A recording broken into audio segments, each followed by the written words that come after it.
Okay, well, welcome everyone. Thank you so much for coming to learn a little bit more about the summer programming application.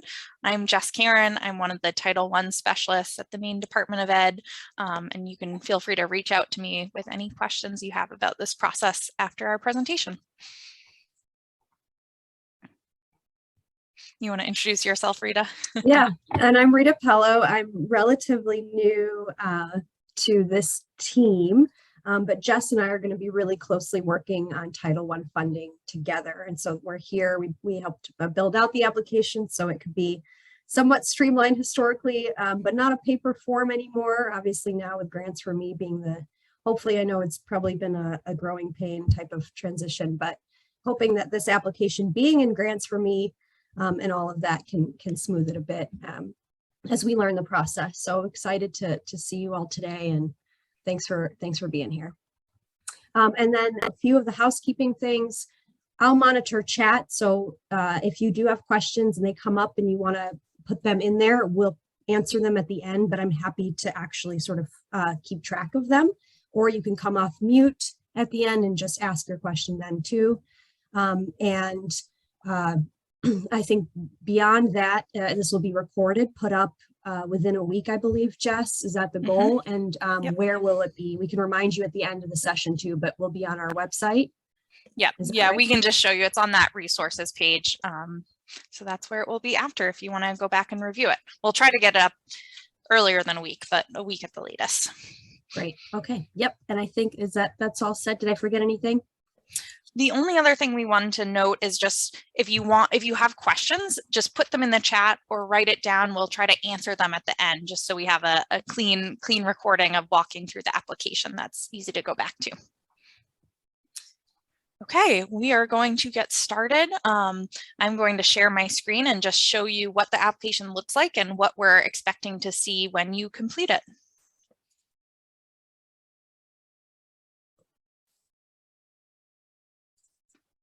Okay, do you guys see my screen?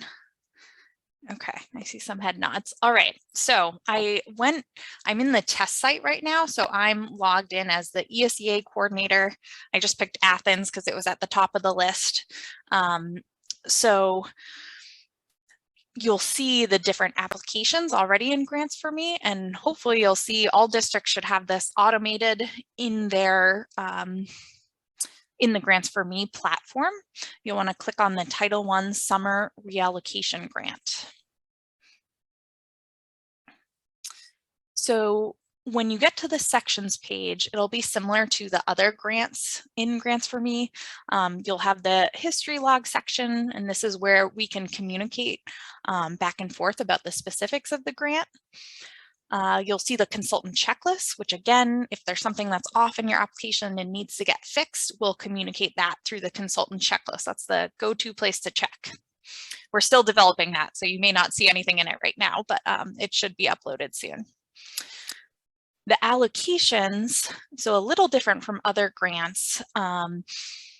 We will explain how the funding process works as we go through the parts of the application where it's shown, but the allocation will be uploaded after you receive approval, and we let you know that there is enough money to fund your project. So at that point, then the allocation will be inputted into the system. And then these are the key pages that you will want to fill out to get the funds for your summer programming. So I'll start with the overview page that gives a little more background and just has a few pieces to fill out. Okay, so just to recap, we are trying to use up the FY20 leftover funds that we have through Title I. So you'll note in bold, it says here, the Title I summer programs, again, are only for Title I students and Title I schools, and they have to follow all the typical Title I programming requirements in terms of allowability. The application will be due March 11th. It's a Friday, and it'll be due at 4 p.m. that day. So you have to get it done then, or else we won't be considering it. It's the same process for the ESEA consolidated application, where the ESEA coordinator will click draft completed when they're done. A notification will go to the fiscal rep or business manager. They'll have to sign off, and the superintendent will have to sign off. So just make sure in your planning process you give ample time for that to happen. I know that was a hang up for some people for the ESEA consolidated, but I think you guys are getting used to it now. Okay. I also want to draw your attention to this hyperlink where it has the reallocation procedures. This is just a little background on the purpose. Like I mentioned, it's repurposing those funds that are left over and trying to just give that money back to districts. The way we choose who to give money to, it's based on a ranked system. So we'll look at carryover. If you don't have a lot of carryover, then you'll get more points. The poverty level, those with more poverty will get ranked higher. And then if you have a tier 3 school as well, you'll get some points for that. So we will just basically give points based on those items, and then who's ever at the top of the list will get their funding first, second, and so on until we run out of funds. We're really hoping to be able to fund all your projects, but it'll depend on how many people apply and how much money they're requesting. So, okay. And then we just have some basic contact information. We're going with the October 2019 data, some of the older data because of all of the interruptions with COVID. And then here you'll also have to put how much money you're requesting. So that's the first page. The next page, you're going to just describe why you need this project. You will set a couple goals. One of them has to be academic focused. It can be reading or math, or you could do a reading and a math goal. You could just focus on math if that's the highest need for your community, and then maybe family engagement or something else. You can really choose what you need to focus on as a district. Very similar to the ESEA goals. And then at the bottom, we just want to know how you're trying to engage those families. Yeah, ideally it's kind of continuous engagement to keep them engaged throughout the program. So that's what we're looking for here. And then we just want to know if you currently have a summer school project and if you plan to use any of the ESSER funds for summer school projects as well. If you say yes, we just want to know how those projects will work together and how this will be supplementing those other projects. And if not, you can just click no. Okay, next page. We do have some parameters for the project. This is on the next page.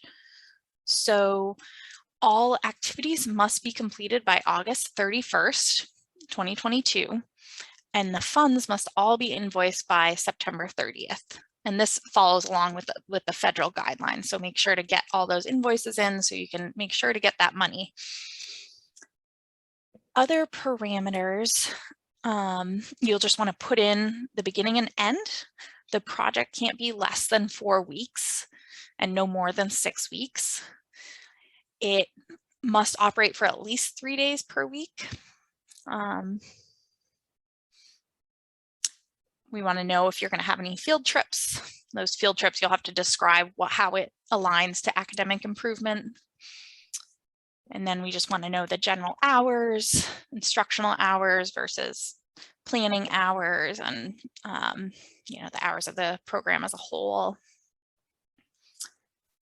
We want to know how many staff are needed, how many Title I students will be served, and the student staff ratio will automatically be calculated, as well as, and then we'll also want to know the per pupil cost. Next, you will want to upload just a rough summer school schedule. It doesn't have to be exact. I know you guys are still planning this, so there may be changes in the future, but just like a general, just a table of what you're thinking for the schedule.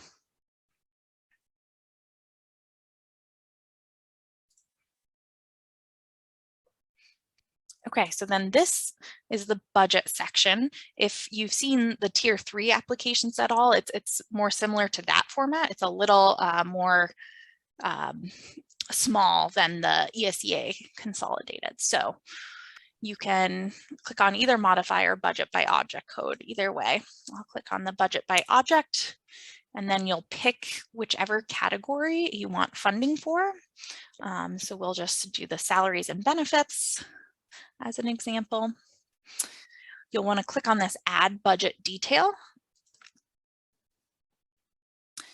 And then here is where, so there's a description on the right-hand side with really explicit directions. I'll try to explain it as best I can, and just know that description is there reiterating what I'm going to explain. So for example, if you have one teacher that you're using these funds for, one Title I teacher, you could put 1 here. If you had 2 that were receiving the same salary, you could put 2 here, and then you'll just want to say what the cost is. So let's say you're doing 1 teacher for 5 hours a day for 3 days a week. So I'm going to write that in the description. Athens will fund 1 Title I teacher paying $50 an hour for 5 days a week. Oops, I'm going to say 3 days a week, for 3 days a week, 5 hours a day. So the quantity would be 1, the cost would be, let's see, $50 times 5, 250, and then times 3. I'm going to actually need to use my calculator. 750, I think. Thanks, Rita. 750. Okay. Math is, I was trained as an English teacher, so please excuse that. And then the reason why we want you to do it in this format is because if you had 2, it would automatically calculate. And then when you do get that allocation, it'll automatically deduct that from the allocation. Hopefully this makes sense. If you guys have questions, I'm happy to answer them. But this is generally how the process works. I just do create, and then you have one of your budget items. The more detail you can add, the better here. Title I teacher is pretty self-explanatory, but for travel, we'll want to know, are you paying for gas or buses? And just, again, making sure they're for those title students. Wouldn't you want to know how many weeks you have it for 3 days a week, 5 hours a day, like for Yes. 4 weeks or 5 or something like that? Thank you. That is correct. I will add that in, 5 hours a day for 3 weeks. Has to be minimum of 4. Oh my God. Sorry. Thank you. I should have written out this example ahead of time. Thank you, Marilyn. I appreciate okay. the help. Trust me, I don't know a whole lot either. Yeah, you can also put it, you could also done the number of days too. So you could do like for 15 days or something like that too. Yep. Yeah, however you want to write it is fine, as long as we can just double check and make sure it hits those parameters. Yeah, so I have a question about the hourly wage. We have to figure in the Social Security and all those other benefits. So does that go in, like we pay our teachers $25 an hour, but do we figure in the Social Security and all that? Yes, so that is salaries and benefits. So if you'll just want to put that into that narrative as well, like break down those costs a little bit more. Okay, thank you. Yeah, good question.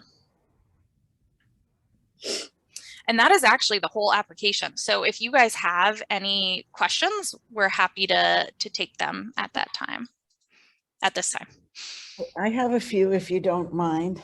Yeah. Absolutely. I was sort of fishing around in the application, and my first question is, if during the school year we generally provide just reading Title I instruction, but in the summer we want to include math, is that okay? Yes. And if it's not our specific Title I staff that we use during the year, because they might not want to teach in the summer, as long as the staff is certified for that content area, is that okay? Yes, it doesn't have to follow. Good questions. And I think this speaks to a broader question about alignment with the ESEA application. It can be new staff members. It can be, as long as you outline that high need in the needs, goals, and outcomes page, that's fine, as long as it fits into the Title I parameters, which math would fit in that case, as well as just hiring a different Title I teacher. And then I was looking around in the application yesterday just to get a feel for what questions I might have.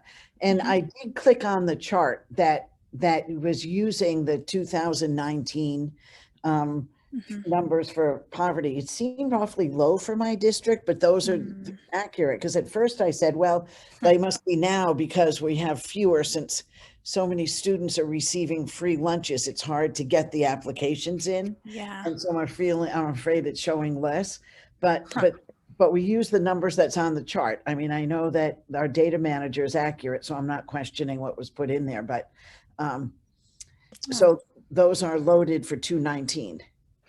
Yes. And actually that we were trying to alleviate that issue of inaccuracy.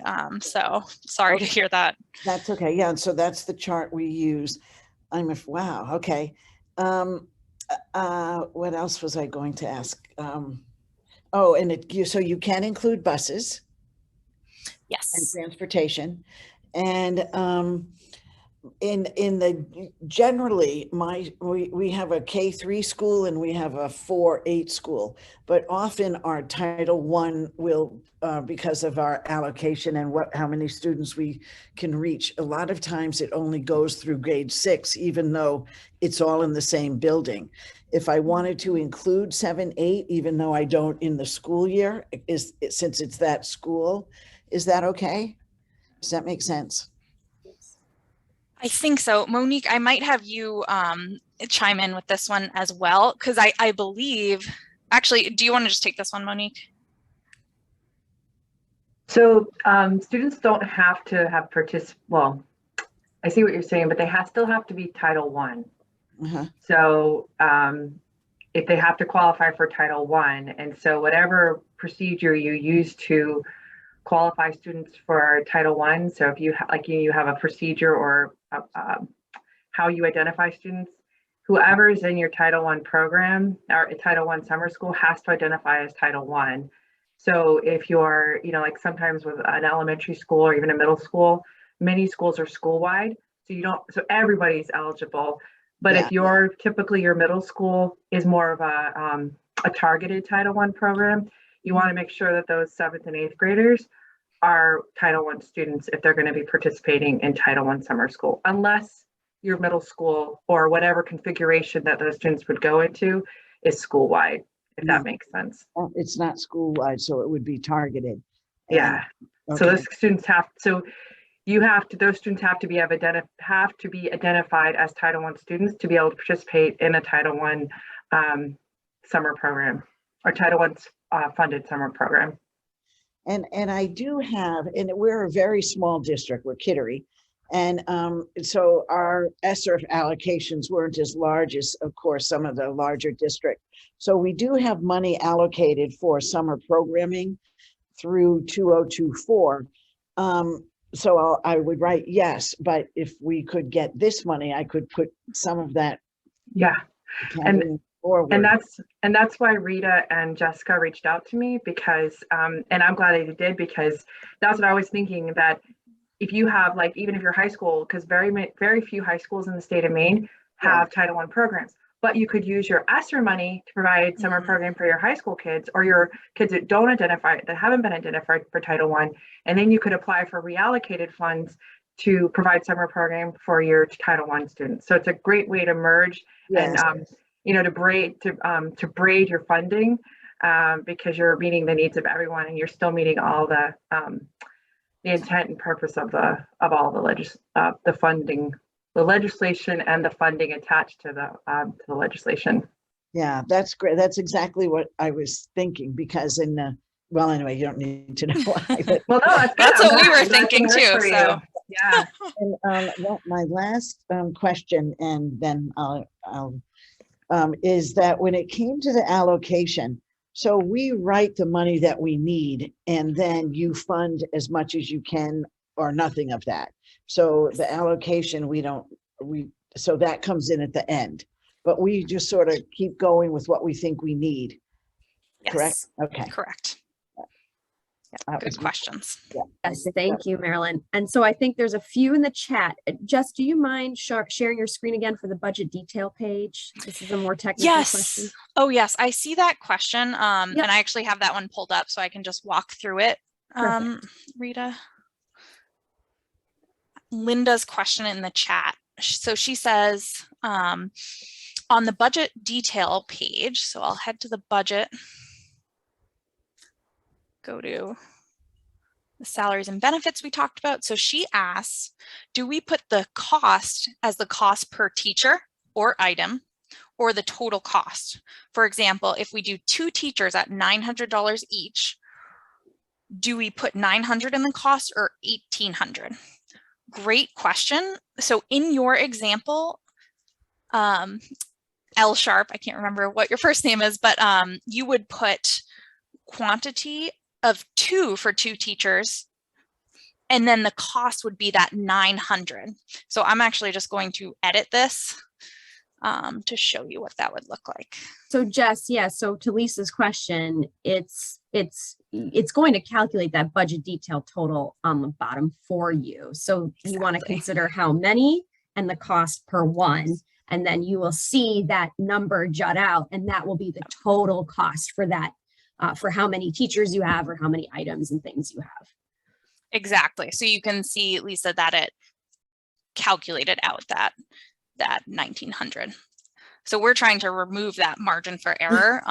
And yeah, hopefully you think it's great. We think it's great. And you could put in supplies as well if you needed that. Yep. Okay. I'll just go back to the budget categories and show you, we just match them with what we've seen in the past. So supplies and books are allowable, travel. Those are typically the biggest ones we see. And go ahead. I'm sorry, Marilyn. For the cost per the teacher. So generally it runs along with what our contract costs are that we pay for the contract, but we also can add in an hour for preparation or something like that. Yep. Okay. Yep. However, just put those notes in the salaries and benefits. We just want it to make sense to us, the cost breakdown. And then to that question about planning time, that would also go under the project description where you just break down how the hours are broken down for the teachers. Good questions. And so I see the quick one here that I think I can answer from Lisa too about the goals. One having to be academic, another doesn't have to be, but can it be? And I'm assuming yes, it can. You can have both goals be academic. Is that right, Jess? Yes. Yep. Okay. So if you want a math and reading goal or some other kind of academic program, you absolutely can stick to academic goals. We do make it more broad though, in case they're more social emotional or support based, or if it's about, particular, I just had it exit out of family engagement and things like that. So whatever your school community and your Title I students need, if it's strictly academic, you want to try to make sure to set those goals for yourself. That's great. But if they're not academic, that's okay too, as long as there's one that is. Great. I was just gonna add one little Yeah, piece. I know some districts contract out for their busing. If it's contracted, that would obviously go into contract services. But if your district owns their own buses and they have their own bus drivers, then what you're paying them would come out of salaries and benefits. So that's just a little reminder. And because I know sometimes it gets confusing. Do we put it under contracted services or do we put it under salaries and benefits? It depends on how your transportation is set up in your district.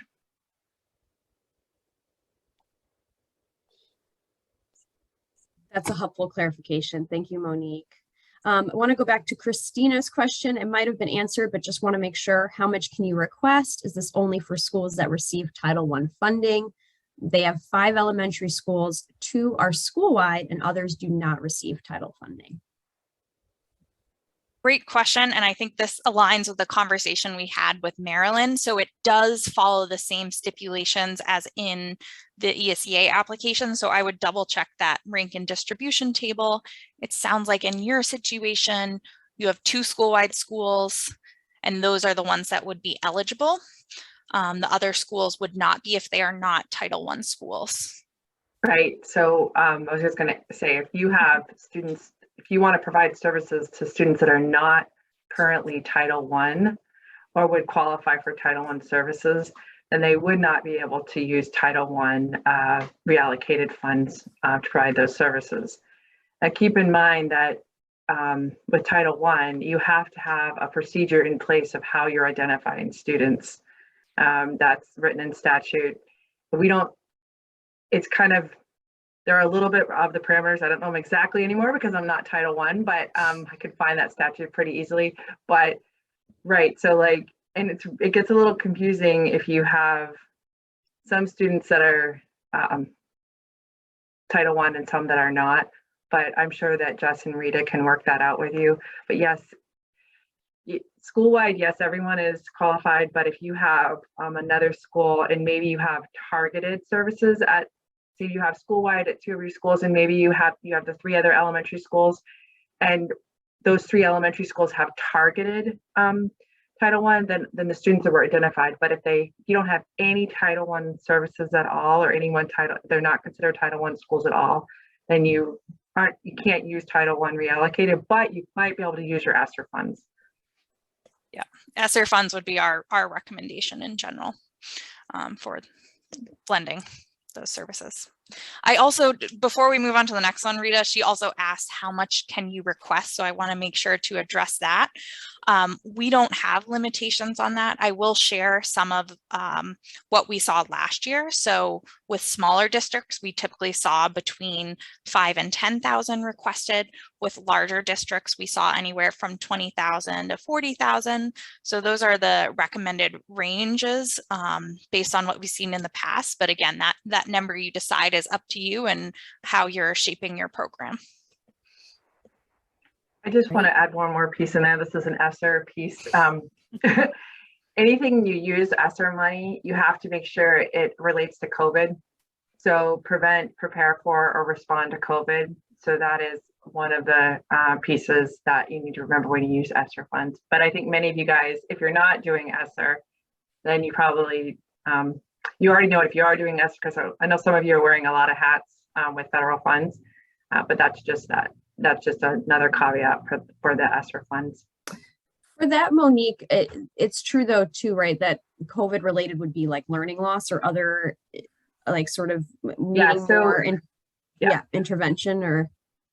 So with ESSER money, I always say you have a ton of flexibility. You just have to relate it back to COVID and learning loss, because so many kids had interrupted instruction because of COVID and the quarantining or the shutting down of schools or whatever various reason. You just have to relate it back to COVID. And most districts, I'll say probably about, I'm going to just make a guess, about 90 to 95% of districts have summer programming in their ARP ESSER 3 funds.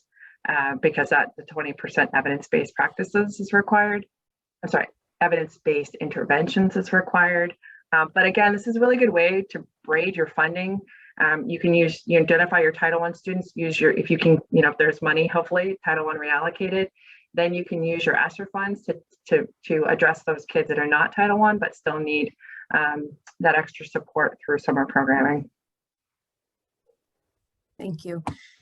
Question here, where to find the October 2019 free and reduced lunch data? Is it on NEO?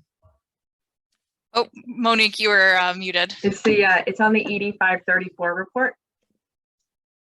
And if you go to, you can get that on a various ways, but it is a public report. So you should be able to just Google it or go to the Maine Department of Education. If you go to the data page, you should be able to access it from the data. So data something on the page. I think that, sorry guys, I'm like in between two worlds. I'm attending the ESCA conference. I'm working on invoicing. I'm doing ARPS 3, and I'm doing some other things in between. So I apologize if I seem a little and it's Friday, discombobulated this morning, but we are here to help. We want you guys to be able to use your funds the best that you can to best support your kids. But I thought that the chart was included in the application. I clicked on. Oh, okay. All right. Thanks. I just want to. Yeah, there's multiple ways you can get it. Okay. NEO has it. I was hoping there was a different chart with better numbers. Love that. Show us that. Teresa's asking, and I think this was answered, but I want to make sure before, I think it was before Teresa got here. So what is the window for using the money? If they have planning meetings in April in preparation for summer, can we use this funding? Great question, Teresa. So the funding must be used by, let me just go back to my notes. August 30th? Yes. And then they have to be invoiced by September 30th. When is the beginning window? Right. I'm asking beforehand, like how early can we use it? I saw the deadline for invoicing and that piece, but what about beforehand in preparation for camp? Monique, I'm going to toss this one to you again to see what was done in the past. So typically when you get your grant award notification, or your notification that you have received the Title I reallocation funds, we would set a date for when funds could be start to be obligated. So Jessica and Rita, I'm going to throw that back in your court because usually it depended on when we could get it all set up. And you guys luckily have this great grants for me, which I'm not jealous, but I am so envious that you guys have this all on an app and I'm not reading papers and scanning documents and all kinds of stuff. So I think that's going to really help speed up the review process. So that's awesome. But I mean, depends. Sometimes we would make the obligation date like May 15th, May 1st. It really depends on like when you guys want them to start, when they can obligate the funds. I think typically we would say May. We will always let them to start. We would allow them to start doing some planning in May, and then hopefully then the program would start usually in July. We'd even say May and June. I'm trying to think. I was thinking like May 15th sometimes. I'd have to go back and look at my notes, or you guys can go back. Those of you who have received Title I in the past, you can go back and look at your letters and see when we allowed you guys to obligate funds. Like May 1st, May 15th. I can't remember exactly. Yeah, and that would be helpful just in terms of, because we're going to be needing supplies, because we're going to start late in the end of June and go a couple of weeks and then take time off and then come back in August. But in preparation for things we'll be sending home in July, we're going to have to pull all that stuff together like in June. So this year we're really having to plan ahead. There's going to be a lot more on the front end. So I just want to make sure we can get those orders in time because it's backed up like a month in terms of receiving supplies, materials. Yeah, and thank Teresa, you. Sorry, I missed that before. Sorry no worries. And I pulled up that page, and just to clarify the ending, and then I'll get back to Teresa's question about the beginning. So the ending, all activities must be completed by August 31st, 2022, and funds must be invoiced for by September 30th, 2022. In terms of that starting date, like Monique alluded to, we're working on that financial piece right now. When the applications are in and we start going through them, when whoever receives these funds, we will send out those parameters. So we're hoping to be able to do it quicker than previous years because of the online platform, Teresa. So we'll try to make that as soon as we can. I will say May 1 to 15 will be the later end of that deadline, but we'll try to get that done sooner if possible. Can funds be used for PD? Monique, I'm going to toss this one to you again. Sorry. So again, I think that's depends on how it relates to the programming that you're providing. So if you need to have professional development, now let's take a step there. I know one year we did allow PD, and so it really is up to how the team wants to earmark that money. And it sounds like you guys really want it to be focused on services provided to students that are in need of that. So, and I may throw it back to you, Jessica, Okay. because it's really going to depend on how you guys have chosen to allocate or reallocate these funds. I mean, just off the top of my head, I would probably, based on what I saw you guys are making the parameters for the funding, is if you need PD to be able to implement the programming that you want to provide to students, then yes. But I don't know about just having just general PD. That would be back to Jessica and Rita. Yes, and thank you for clarifying those parameters, Monique. So yes, this is just for summer school programming. So if that PD is in connection to those teachers who, you know, like Marilyn said, she might have some new teachers who need a little bit of training, something like that. That would be something we would consider and just read and see how you explained it. But if it's just PD, like typical PD for teachers during the school year, that would not be what these funds are for. I have a question. Oh yeah, go ahead, Erin. We're trying to make our summer programming more inviting to students who don't want to keep going to school through the summer.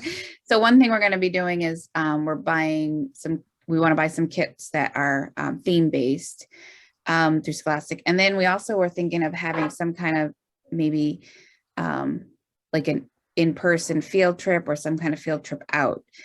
How does that work? Or how do you, we've never done that with summer programming and I wasn't sure what the stipulations are on that. Could you give a little bit more details, Erin, about the themes, like an example of what one might be? So we're thinking of what we're planning on doing, if we get approved, is to buy lit camps from Scholastic. And the lit camps are theme based and grade level based. And they also have a social emotional connection. And so we're still in the planning stages, but ideally what we would do is have some kind of, based on the themes or the social emotional connection, we might have someone come in and do a presentation of some sort on, because we're going to go Monday through Thursday. So like on a Thursday, maybe mid time, and maybe it might be what we include for the family engagement, like having families come in. So I guess I just want to make sure I know how to write that, or, so I know it's like I feel like I always feel nervous about it because it's like a one-shot deal. I send it in and I hope for the best. I always get approved, but you never tell me, like, you guys never send it back and say, can you edit this? So that makes me, so I guess I just want to make sure that that's allowed, or how we would word it, or how we'd want to make it work, I guess. Perfect. Great question. I'm just going to actually share my screen and take you guys right to that page where you would be writing this. So again, if it was one field trip, you can have a maximum of 2 field trip days. So you'd want to write 1 or 2, depending on the setup of that. And then in this section, you'll want to connect the field trip to your goals. So with the example you gave around literacy, that would fit perfectly under Title I. Again, if it had a social emotional component, that's fine, just as long as you're working towards that academic improvement goal of Title I, and it's connected to the goals that you have in the previous page. Is there anything you want to add, Monique? I see your face mulling. No, I was just saying that I was thinking about the braiding piece with your ESSER funds as well. And I think as long as you can, you know, it's kind of a, I apologize. I'm attending the ESCA National Conference, and a big theme of it is family engagement, social emotional learning. How do you braid the funding to avoid the COVID cliff that's going to happen in a couple of years? Hopefully not. But the funding is going to go away. So how can you braid all these funding streams together to best support students? So I'm thinking that Title I can be used for a lot of these things. It needs to focus back on how is it helping support students and address the learning gaps, and really the whole point of the reallocated funds was to help bridge that gap so we don't have that summer slide and we can really support students. So whatever you can do to say what the programming you're providing is, how is it going to help support kids? How is it going to get them to where you wanted to get it? And if we know SEL is a huge component, we know if kids are not engaged in their learning, it doesn't matter how many hours of reading you have if they're not engaged. So if these are ways to engage kids into learning and help them, gain literacy skills, then more power to you. But I'm not reading the Title I reallocation. So that really is going to be Jessica and Rita, but I always have the Title I, in my background, but I'm also thinking of ESSER funds and how we can braid all these funds together to help support kids. I think you hit it on the head, Monique, just about, that's where a lot of the narrative is really for you guys to express exactly sort of what your focus is, your thought process behind why you want to implement the programs you do and how they're really going to help your Title I students and Title I programming. So creativity, I think Julie did mention she wanted to share something. Or did you already share, Julie? I wanted to make sure if you've got some, yeah. I did. I just popped the Google Doc and changed the viewing so that teachers could see it. I mean, it's just something that I've done across multiple school systems where I've either been head of school or summer program coordinator. Now I'm curriculum coordinator. So we work really hard to provide interdisciplinary connections in the summer for our students, but we also provide a targeted math and ELA time for them.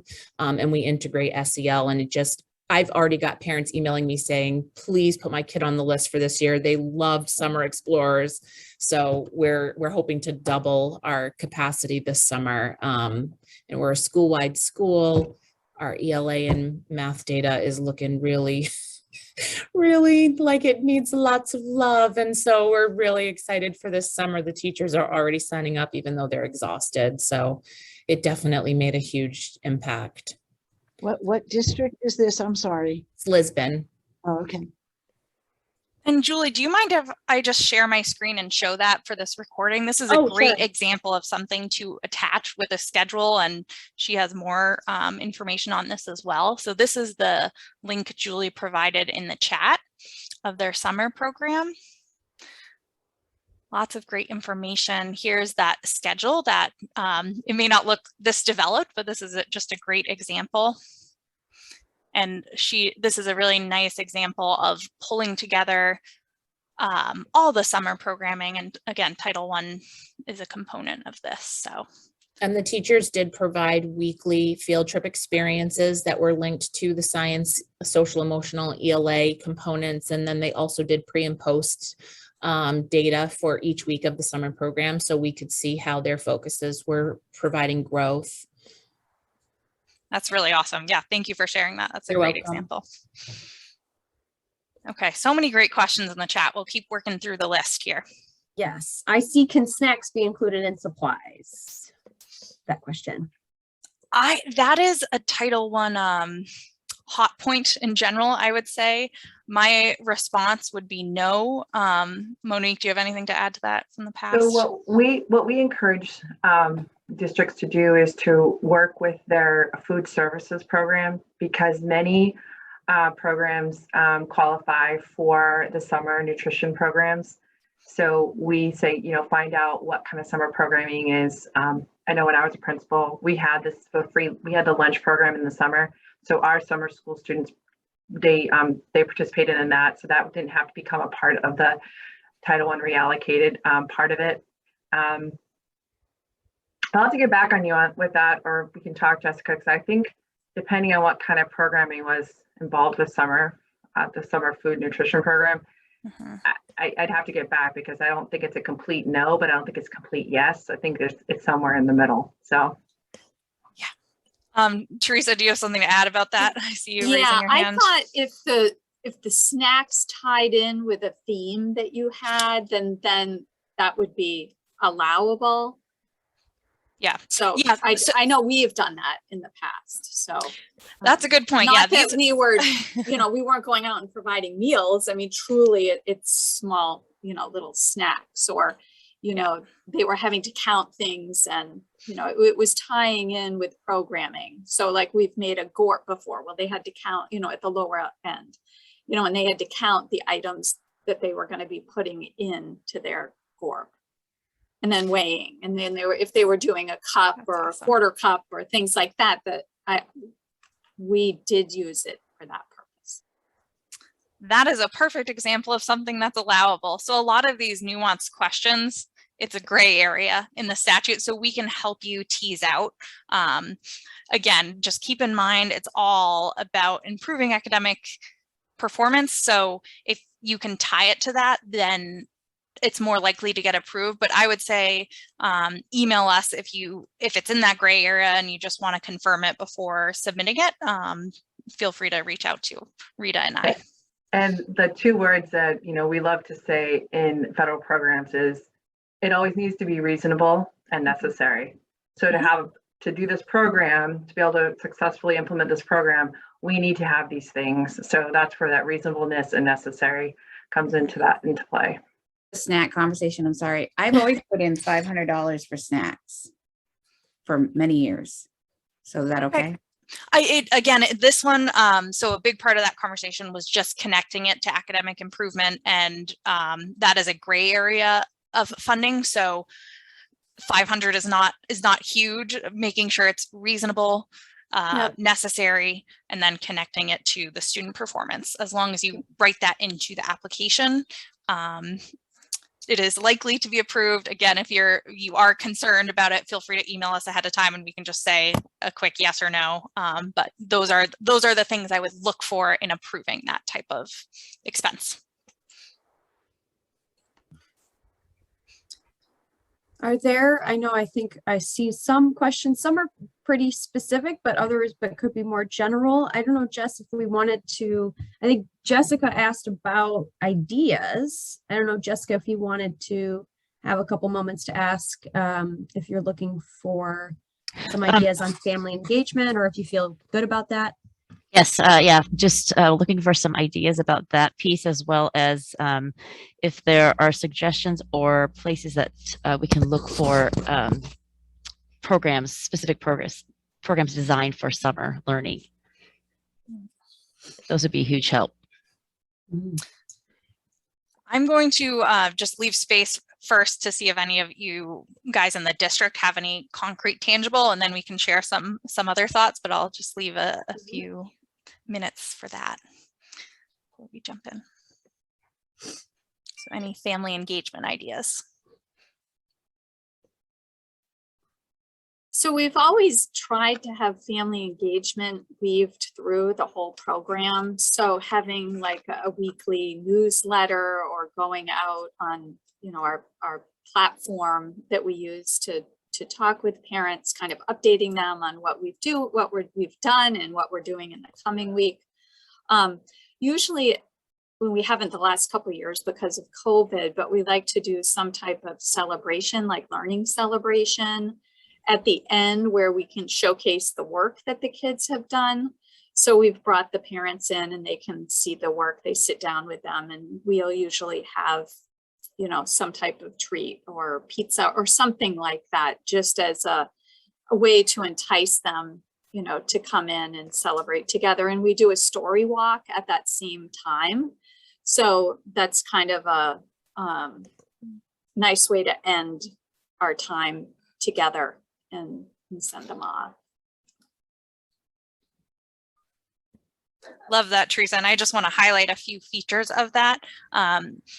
Again, we really want to try to encourage like the end of year celebration is super great, but we really love to see that continuous attempts at engagement. I know in the last school I worked in, they had a great texting system to send out newsletters or updates with links and things like that. So any way you can try to continually let them know what's going on and just keep them engaged and knowing what's going on. Yeah, and sending books home or games with the kids to play with their families is also another thing that we've tried to do, just to try to keep them going when they're not with us, because we do the 3 days a week, the 4 hours a day, and Yeah, Teresa, that brings never up some enough of time. Yeah, no, that's for sure. But what you're mentioning brings up some of my sort of favorite ways to weave family engagement in terms of having, not assignments, but things that students can do, like asking questions or interviews with their parents or their family members, kind of weaving it into instruction of learning what their story is or more about their families or their cultures, and coming back to the class the next day to say, I asked my parent or my guardian or a couple questions. So I feel like some of that can be weaved in through instruction too.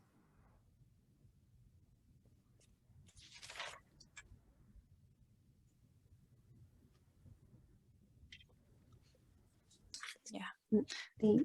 If anyone has any other thoughts, feel free to interrupt and share them. But is that helpful, Jessica? Yes. Thank you very much. And on the other note too, is the other question I had was about programming, like if there are recommendations for programs. I know when I went to another meeting with a bunch of administrators, we were talking about that need for like recommendations for summer programming, academically speaking. And do you mean like format, like day format, or programming in terms of like materials? Materials. I know that I found a couple of sites with specific programs that were designed specifically for summer learning, and there's some cost to it. Yep. So like curricular programs that the teachers would implement. Yes, to help them know, okay, because they're doing a lot of work trying to pull things in. I just want it to be more structured and sequenced, and also tailored and targeted to our students' needs. Yeah, so this is one of those things where we can't really recommend like private services, but if anyone else wants to share some programs that they've used, that would be super, super great.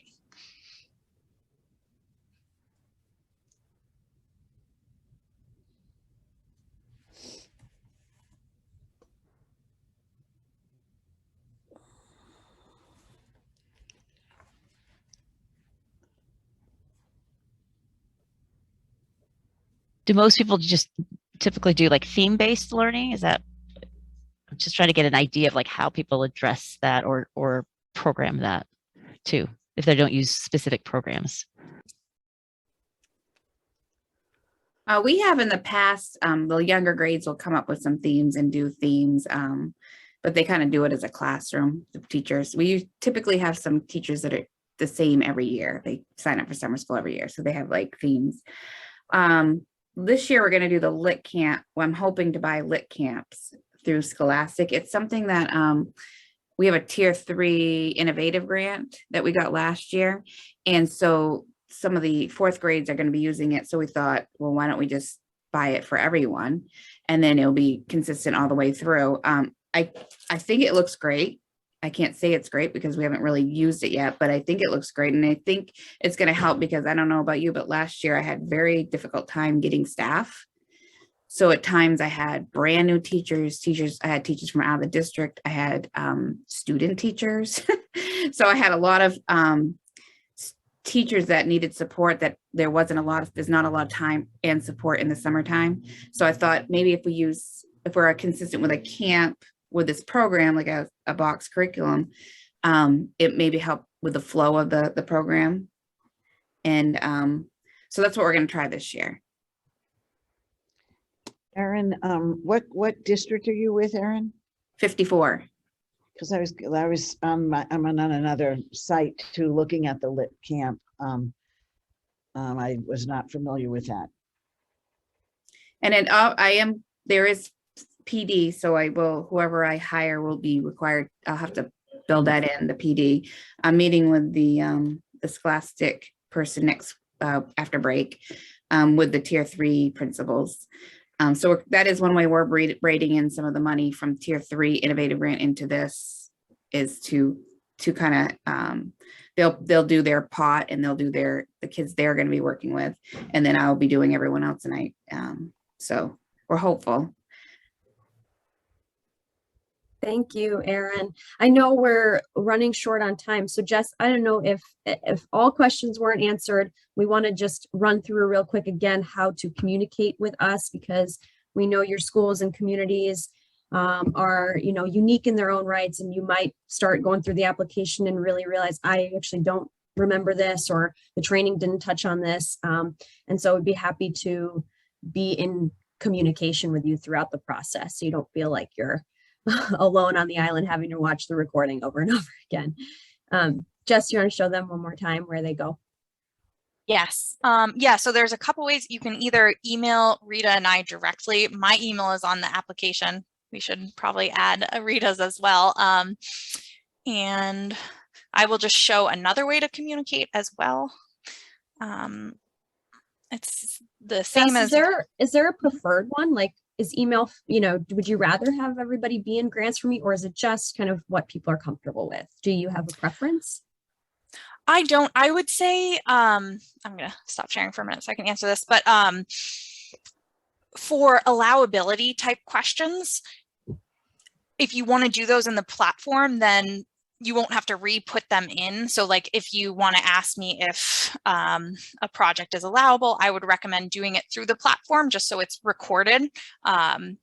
Otherwise, I will probably like re-answer the question in the platform, and so it can be a little duplicative. I don't mind either way, but I would say for more nuanced questions of allowability, definitely in the platform.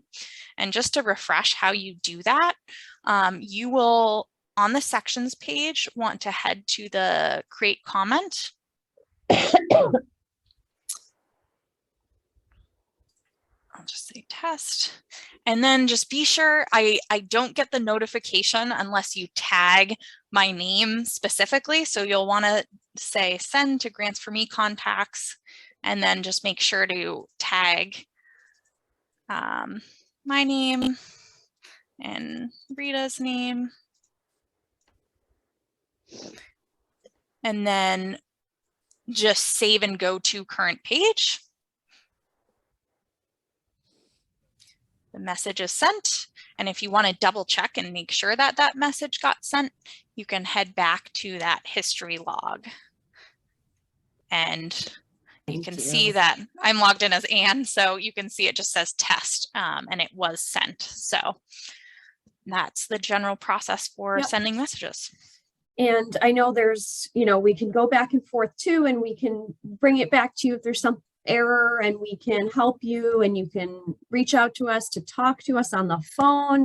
We are here so that you get the funding you need for your schools, your students, with this Title I reallocated fund. So do not hesitate. You have till, again, March 11th, which is a Friday. We tried to extend as much as we can up until the point where, yes, we want to then be able to have you start using those funds. So that will be the deadline for that. Yeah, and then I believe that's it for us. Now, if you want us, if we can stay on, we can for a few more minutes, but I know folks, it's 11 and want to respect all of your time. Thank you. Thank you. You're welcome. And Jessica, there isn't a listserv, but that's a great idea. We try to have these office hours because the collaboration you guys have is so wonderful. But yeah, we'll put that in our back pocket for future years. Stay tuned. Yeah, we're trying to create some helpful resources in that regard, and hope that, you know, you can reach out to folks here on these calls as well and have them work with you. So if you do need contact information, Jessica, or want to reach out to folks, let us know. We can connect you.